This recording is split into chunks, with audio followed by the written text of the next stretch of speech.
To help us break this all down, we want to welcome our panel of political experts tonight. Political consultant Matt Klink, civil rights attorney and founding director of the UCLA Latino Policy and Politics Initiative, Sonia Diaz, and Dakota communications consultant Kerman Maddox. Welcome to you all. We've made it to election day, election night as it is, and you know the numbers are coming in. We were just talking about the battleground states, and let's start with Pennsylvania. This is the one that is the key win for each candidate, but this kind of comes into play if, you know, there are other states that don't. So let's start with you, Kerman. What are your thoughts on Pennsylvania tonight? Well, based on the intelligence I've received, I think Donald Trump has to overperform what he did in 2016 in order to win Pennsylvania, because the early vote advantage is to Democrats, which is obviously favorable to Joe Biden. So I think if you're with the Biden campaign, you feel very, very good about Pennsylvania, as well as that blue wall of Michigan and Wisconsin. What I will say is what's surprising to me so far tonight, Cher, is how well Joe Biden is doing in Ohio. He is doing well. Of course, there are a lot of votes still to be counted. Back to Pennsylvania, and apparently in South Philly, turnout has been enormous, ahead of what was anticipated, which is going to help Joe Biden in the end. But let's turn to Florida. Matt Klink, your thoughts? It's the ultimate battleground. We are standing on a razor's edge here, counting these votes and waiting to see what happens. Your thoughts on the Miami-Dade County turnout, potential for Biden and trouble there? I think Biden is in deep trouble in Florida. In fact, I would not be surprised if Florida isn't declared relatively soon. The president has overperformed, and Biden did not do well in the parts of the state where he needed to do well. And that's a big win. Obviously, Donald Trump cannot be reelected unless he gets Florida's electoral votes, 29 of them to be precise. So he's doing well. He should be happy. There have been no major surprises yet. Ohio and North Carolina are very tight, but the catchphrase of tonight is patience. With so many absentee ballots out there, things are going to swing and swing back depending upon where these ballots come in, and we're not going to know the tight states until late tonight or maybe even tomorrow. Yeah, it certainly could take some time. Sonia, let's continue with Florida and the Latino vote there. A lot of Cuban Americans for Trump and for the president in the Miami-Dade County area. Let's talk a little bit about the Latino vote in Florida, whether it's Cuban, Venezuelan, or even Puerto Rican. Yeah, you know, Florida has always been tough. It's a tough contest. It's essential to any sort of Trump victory tonight. What we know is that the Trump campaign has expended a lot of resources. They've had targeted messaging to really pinpoint the different diversity amongst Florida's Latino community. Some of the early exit polls, the polls that have included large samples of Blacks, of Latinos, of Asian Pacific Islanders, have shown that the most narrow lead for VP Biden right now exists in Florida. That's in large part to Cuban American voters who, again, are only 30% of the electorate, but they favored Biden only 42%, which was the least amount of all Latinos in that state. If you think about the Puerto Rican support based on these exit polls in a state like Florida, it's upwards of 70%. So it's really important that this is not a monolithic voting community. It's very hard to organize, let alone in a global pandemic. But Trump really put a lot of time, a lot of money, and a lot of ad buys in this state. And there may be a concern with turnout in Florida. As of Friday, half of registered Black and Latino voters had not yet voted. We'll see how that shakes out once it's all counted. Kerman, when you talk about polling, the polling industry as a whole in desperate need of a win this time around. They got it wrong so badly in 2016. But what do you see coming into tonight with the leads that Biden has compared to what Hillary Clinton had or thought she had going into election night on 2016? Yeah, so Micah, you're right. The polling industry is in desperate need of a win and some credibility. I believe this race is much closer than the national polls have indicated. They have said the popular vote margin for Joe Biden leading up to today was something like 9 or 10%. Some polls had it larger than that. I never thought it would be that large. I think it's going to be much closer than people think. I think at the end of the day, Joe Biden's going to win some of those critical battleground states in the Midwest. But I think by and large, the numbers at the end of the day are going to be much closer. And I think the polling industry, once again, is going to have to explain to people how they missed on some of the things that were so critical. And I think one of the things is the Trump surge. I think you are going to see a Trump surge, and he's going to need that to overcome the early vote advantage that Biden and the Democrats have.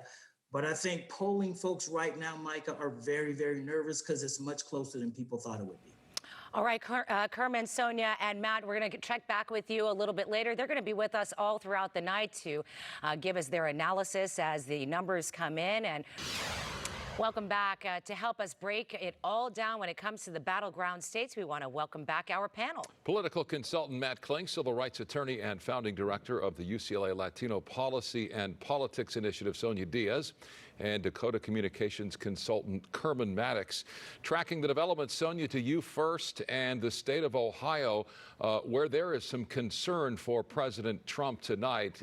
He was winning this state by a large margin in 2016. Joe Biden much more competitive. If you look at Delaware County, suburban Columbus, the longtime Republican stronghold, 90% of the votes are in.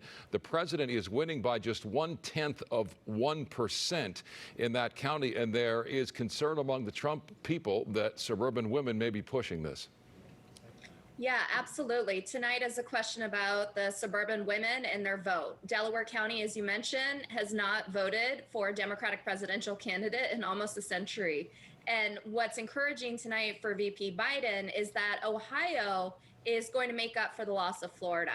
Ohio is also very similar to some of the trends we're seeing in Pennsylvania. Again, this comes to suburban women who are flipping their vote from 2016 to this election, which is the most consequential election of our lifetime. We know that in 2016, 54% of white women supported Donald Trump. What we're seeing tonight in Ohio and in Pennsylvania is that VP Biden and Senator Harris have been able to chip away at that. And that ultimately is going to support them if they are going to be successful this evening. Let's talk about Florida. I want to go over to you. Matt, we were talking about Florida. They have like 97% of the votes counted already. It looks like it's going pretty handily over to the president. Why aren't they calling it just yet? I think, well, a couple of reasons. One, Cher, is there's a fear of getting it wrong again. 2000 lives in the news media's memory for the early call and then the uncall. But look, Donald Trump is running away with this thing. Usually Florida is 1 point in either direction. It's not even close. He's smoked Joe Biden there. And the same thing with Georgia. He's got a massive lead in Georgia that was supposed to be on the bubble. It's not going to happen for them tonight. So I think part of it is they want to keep that hope alive. But Donald Trump is clearly overperforming in both of those states. And look, even in Ohio, he's up in Ohio now by 150,000 votes with 72% reporting. So I think he's looking pretty good there. And in North Carolina, too. There have really been no surprises yet. I think that Pennsylvania and Arizona are waiting, and Texas, there is no way Texas is going blue. That's a white whale that the Democrats can keep hoping for, but not in 2020. Kerman, talking about the state of Pennsylvania, voters of color in Philadelphia in particular did not turn out for Hillary Clinton in 2016. Do you sense something different this time? I do, Micah. I think Philadelphia is going to be critical in the final election outcome in the state of Pennsylvania. Barack Obama was there a couple times. Vice President Kamala Harris was there a couple times. I expect at the end of the day, Pennsylvania is going to turn blue, and they're going to flip that. And I think in large part, two things are happening. Suburban women in the outskirts of the city of Philadelphia are going to turn out in large numbers. I think non-college educated white men have been underperforming so far in Pennsylvania. And I think African Americans have been overperforming in 2020 than they were in 2016. So I think Philadelphia looks good. I think Matt is right about Florida. I think Donald Trump is going to win Florida, but I think Florida is being extra cautious because they want to make sure they get it right. I think Georgia is too close to call. Sonia, let's talk a little bit more about Pennsylvania. Joe Biden has held more events in Pennsylvania than any other battleground state. President Trump had a really good ground game here. And then you had the last debate where VP Biden kind of made that mistake about talking about fracking. And so that's a really key issue here. I mean, it's not the only issue in Pennsylvania, but what does that mean for either candidate now? Well, today was all about whether or not the Republican Party was going to turn out their base. We saw historic voter turnout in early vote, whether it was vote by mail or showing up in the weeks ahead at polling locations across the country. In fact, some reported that early vote was increased by almost 100% from the 2016 cycle. Now, why this matters for a state like Pennsylvania is twofold. Pennsylvania does have a lot of COVID-19 infections and, disparities around mortality. We also know that Pennsylvania is fairly diverse, and they have a large segment of suburban women who have been changing their minds about their support for Donald Trump since inauguration. And what's really important here is that if VP Biden is able to get Pennsylvania, his road to victory is going to be much clearer as we start to see polls close on the West Coast and in places like Arizona, which I think will turn blue this cycle. We also saw a historic flip of a U.S. Senate seat already in Colorado with Hickenlooper. So ultimately, Joe Biden is looking good in Pennsylvania. He invested the right amount of time there. And I think that his message was pretty clear, which is that he can lead the nation in responding to COVID-19 that doesn't result in the unnecessary loss of life. Donald Trump has not made that case. Matt, Sonia Kerman, thanks as always. We'll check back with you as the night continues. Okay, there is a lot at stake tonight. To help us break it all down, we want to welcome back our panel, political consultant Matt Klink, civil rights attorney and founding director of the UCLA Latino Policy and Politics Initiative, Sonia Diaz, and Dakota communications consultant Kerman Maddox. Kerman, to you first, and the concerns you have about polling and accuracy tonight. Yeah, according to the early polling, Mike and Cher, Democrats were well poised to win the U.S. Senate with pickups in North Carolina and possibly one or two pickups in Georgia. We thought Iowa was in play, and we felt pretty good about Maine. Georgia is not looking good right now for either one of those Senate candidates. North Carolina is not looking good, despite the fact that polling favored both those candidates. And I'm not sure how Democrats going to end up doing in Iowa or Maine. So we talked earlier about the pollsters having it wrong, not only in the presidential race, but also in the U.S. Senate race. I think a lot of people felt Democrats had a very, very good chance going into the election night of flipping the U.S. Senate. And now it doesn't seem like that's going to happen. Sonia, also a huge loss for the Democrats in Florida. Let's talk about that when it comes to the House. Yeah, 2018 was a historic midterm election for the country. We saw the Democratic Party gain control of the House. Speaker Pelosi became the majority speaker. This was because of some of the battleground seats, not only in California, but in Florida.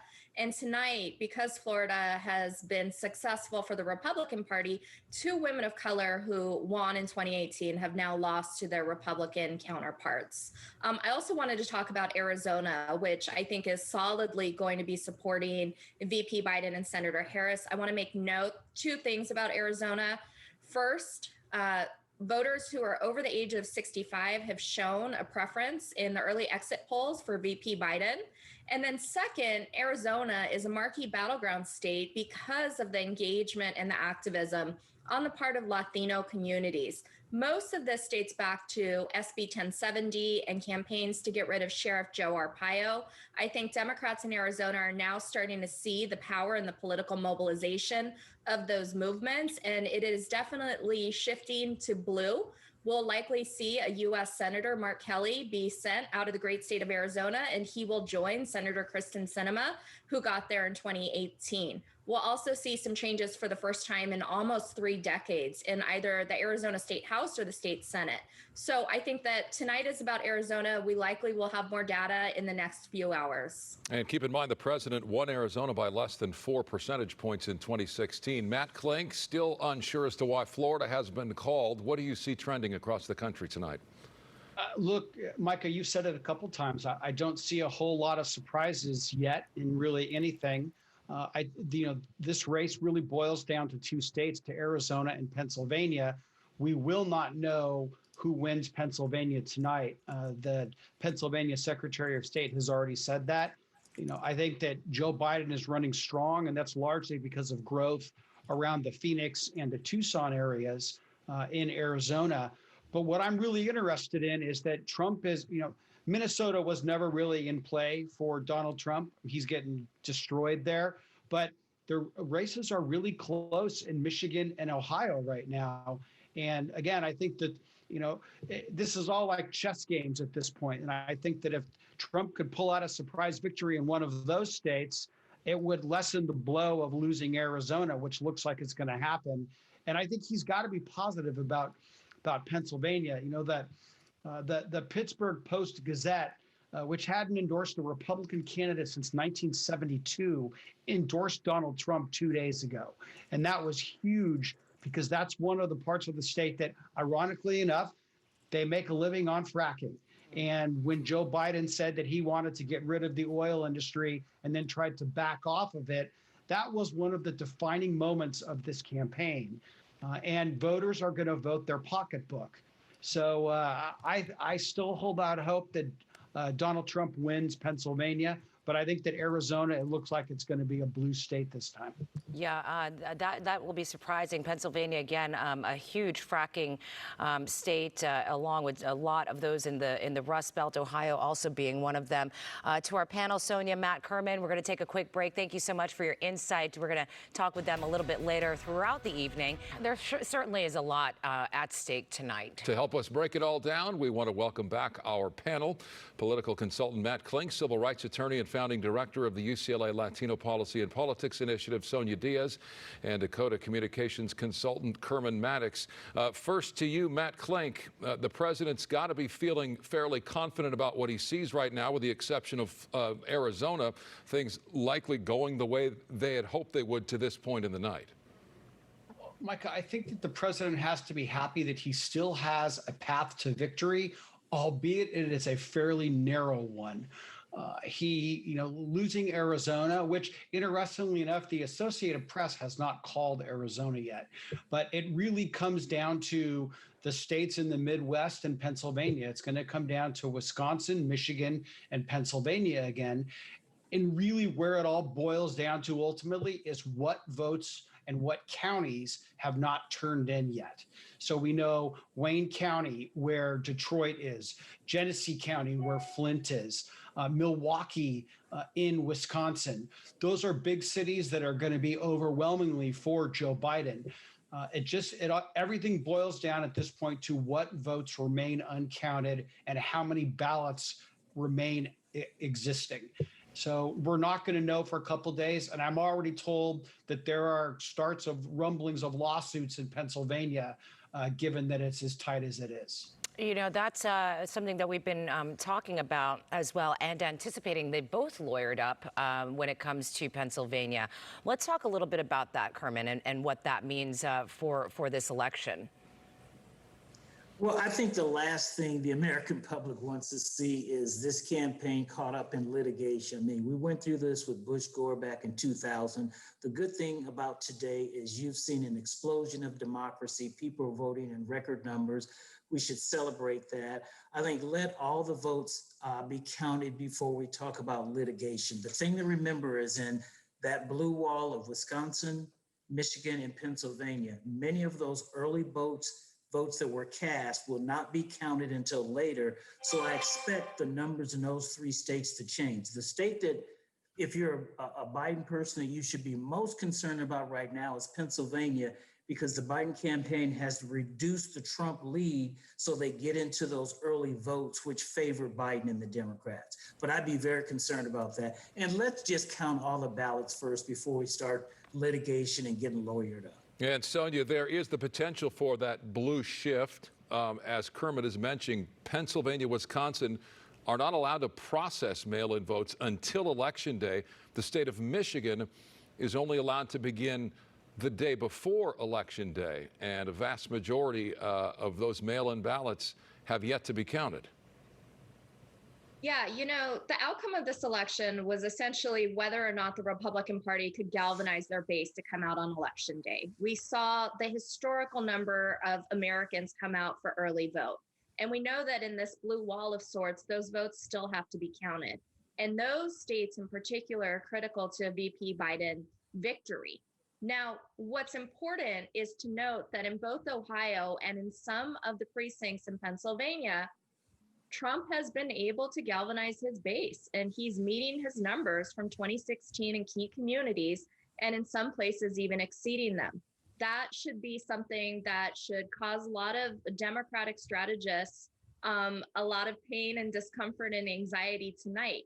But ultimately, because elections are run by states, not all ballots are going to be counted. So we really don't know. I know it's a tight race. It's narrower than some people would hope. But again, going into this election during a global pandemic, we knew the election wasn't going to be called tonight. Real quick, Matt, if Biden doesn't win Pennsylvania, it leaves him very few options to 270. But we also want to report that Minnesota was just called for Biden by the AP. So let's talk about the path to 270 right now. Yeah, that's not a surprise. I never really thought that Trump was going to be competitive in Minnesota. It's been a Democrat state certainly for my lifetime. The path for both candidates becomes very narrow if you assume that Biden takes Nevada, that Arizona stays where it is. Really, you're left to you work across the top of the map, and you've got Wisconsin, Michigan, and Pennsylvania, and it's those three. Assuming that then Biden will take the Nebraska district that sucks in Omaha, and then Trump wins the district in Maine. So it's really those three states. Yet again, it's kind of either a flashback to 2016 if you're a Democrat, or hopefully something new and different for the Biden team. But again, it's gonna all wind up in those three states. And again, we may or may not know tonight. Panel, thanks as always. We'll be back with you shortly. Well, there is a lot at stake tonight. To help us break it all down, we want to welcome back our panel, political consultant Matt Klink, civil rights attorney and founding director of the UCLA Latino Policy and Politics Initiative, Sonia Diaz, and Dakota Communications consultant Kerman Maddox. Kerman, the president has now taken Ohio and Florida, and it looks as though, yes, this will come down to the three, Pennsylvania, Wisconsin, and Michigan.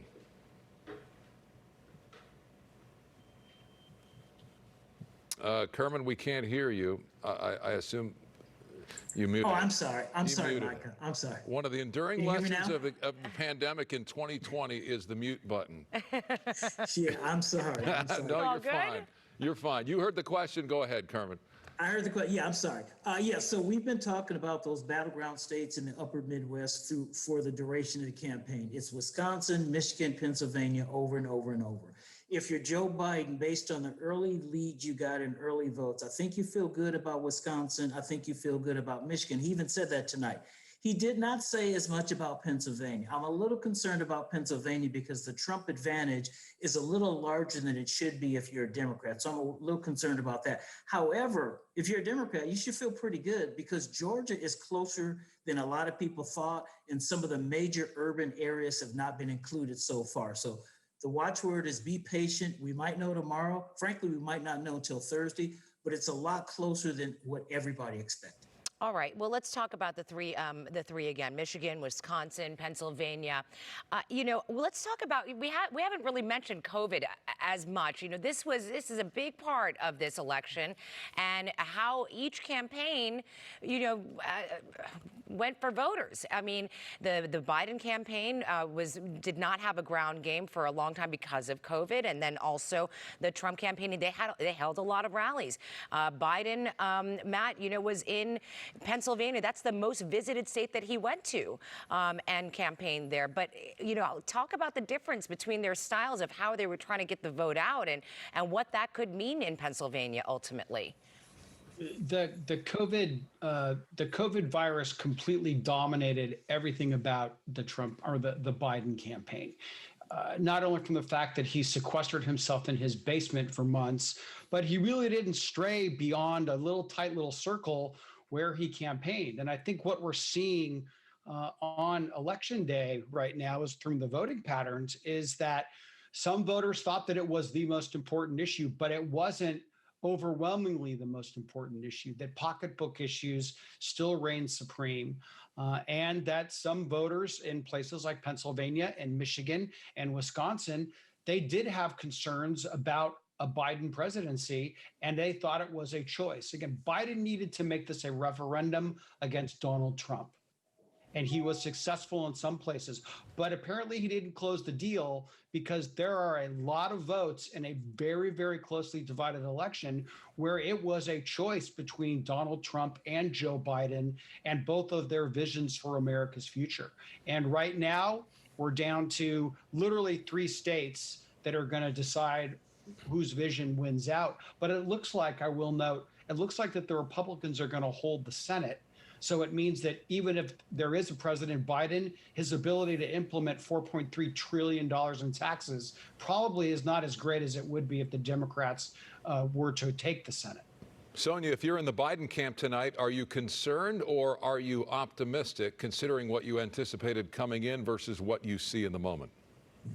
I'd be concerned. Biden had favorable polls, national polls where he was ahead, and tonight is not looking like what the campaign likely expected, especially out of key states like North Carolina, Florida, and Ohio.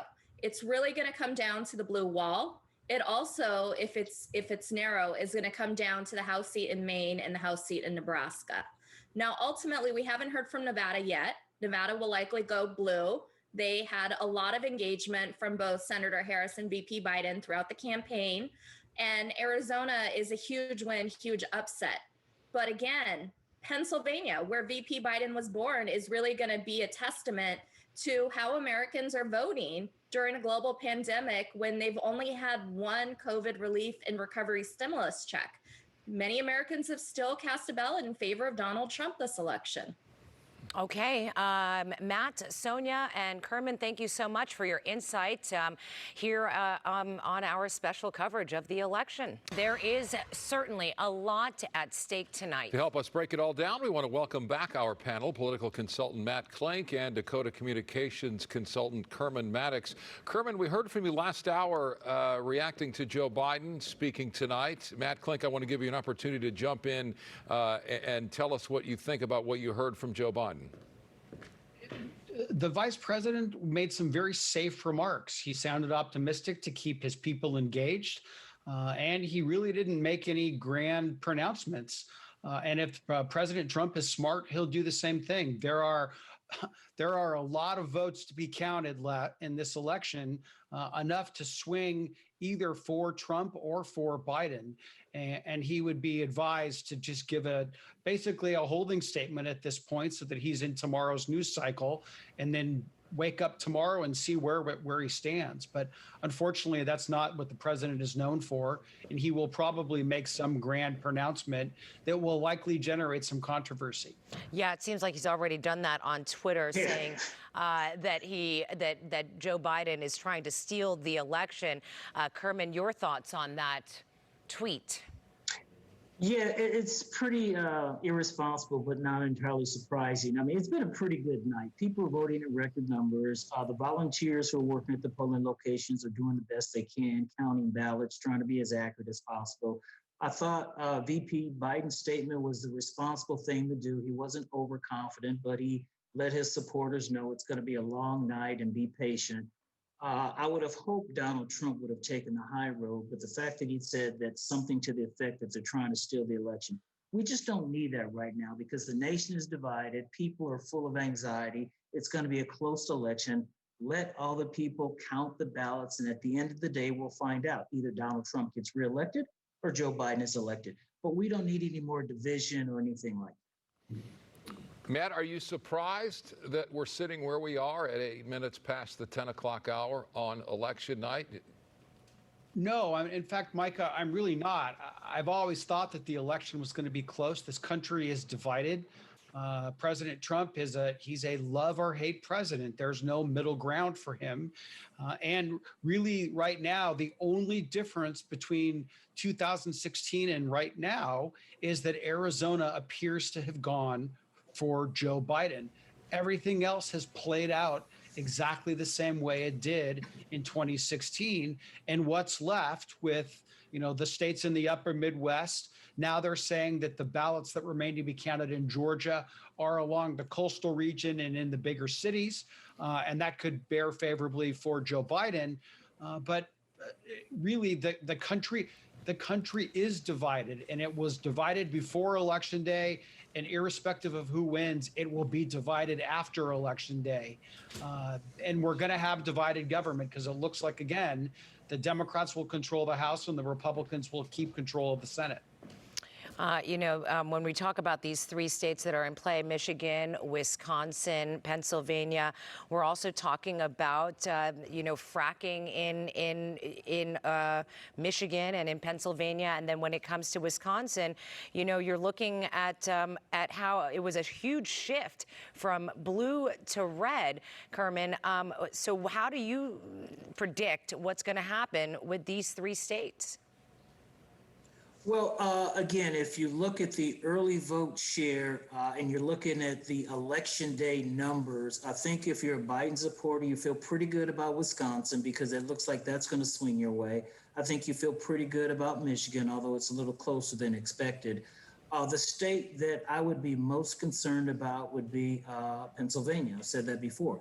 I think the Biden team has to reduce the election day margin that Trump shares right now, and then hope that that advantage they have with early votes overtakes that and gives him the advantage at the end of the day in Pennsylvania.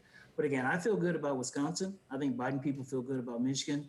The one that's in doubt is Pennsylvania. But also, don't forget, Georgia is still in play because a lot of votes from urban areas and suburban communities have not been counted. So Georgia's in play as well. I had a tweet from Joe Biden moments ago, quote, "It's not my place or Donald Trump's place to declare the winner of this election.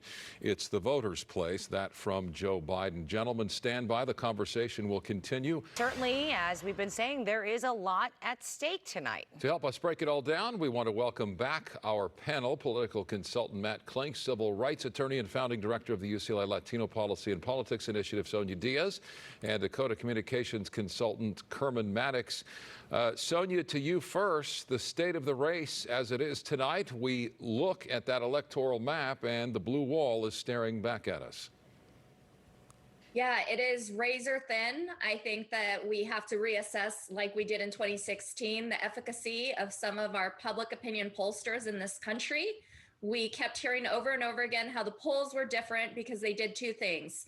One, they captured state level insights that we didn't have in 2016. And two, now they were accounting for the turnout amongst white working class voters. Now, with all of that, we're still here surprised based on the national polling lead that VP Biden had.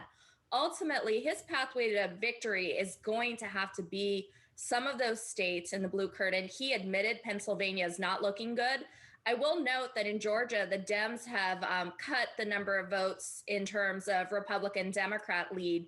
Atlanta still hasn't been fully counted. North Carolina is still very close. Ultimately, we're not going to know for sure until tomorrow at the earliest. Kerman, this was certainly, Trump's narrowest win in 2016. These three states are calling them wild cards. Do you think that it's going to go to the president or to Biden at this point? Well, if I knew that, I probably wouldn't be sitting here talking to you guys right now. I'd be on an island somewhere. But let me just say, based on what it looks like right now, it's clearly a nail biter. But if you look at the early vote advantage Biden had in Wisconsin, Michigan, and Pennsylvania and Georgia, you have to be encouraged because I think he does well in Wisconsin. I think he does well in Michigan. North Carolina and Georgia, you don't know, but I am concerned about Pennsylvania. He did have an early vote advantage, but the deficit he has right now to Donald Trump is a little larger than I'd like it to be. So it's hard to say, but I think you have to give him a slight advantage, although a very, very slight advantage here. Matt, you heard Sonia referencing the concerns about public polling. A small group called the Trafalgar Group out of South Carolina is suddenly becoming a lot more relevant, one of the few to correctly call Trump's victory in 2016. And again, this year, one of the few to correctly call Florida. And he's also got Trump leading in Michigan, North Carolina, and Pennsylvania. Arizona, not quite. But again, the methodology here, there's a hidden voter methodology in psychology that must play into this to some degree, explaining why these polls are off so much. And the Trafalgar Group trying to ask a respondent not so much who you're going to vote for, but who your neighbor's going to vote for. And they've found that methodology to bring them more accuracy. No, Micah, absolutely. And, you know, if you, having conducted a fair number of polls in my career, you know, if you sample the wrong universe, the results you get are going to be flawed. And I think that the Trump internal polling in the states obviously modeled it on the electorate that they saw turning out. And most of the public polls, which are primarily viewed as a horse race, you know, they modeled them wrong. So the results that they got were flawed. I will caution people, though, that, you know, Secretary of State Warren Christopher once told me when I did a poll for him, polls are like perfume. They're to be smelled, not swallowed. And if you take the results, meaning too much, they are literally a snapshot in time. And then the next day they're irrelevant. And this race closed significantly in the last week, in part because Joe Biden did not close the deal and Donald Trump was able to cast enough doubt on what a Joe Biden presidency would look like. And right now you're seeing in the places where they're fighting it out, those voters are the very voters that both campaigns have fought so hard for the last 8 months. So, I mean, this is right where we should be right now. I mean, it would be disappointing if it were a blowout on either side. Okay. Kerman, Sonia, and Matt, thank you so much for your insight. We're going to take a quick break here.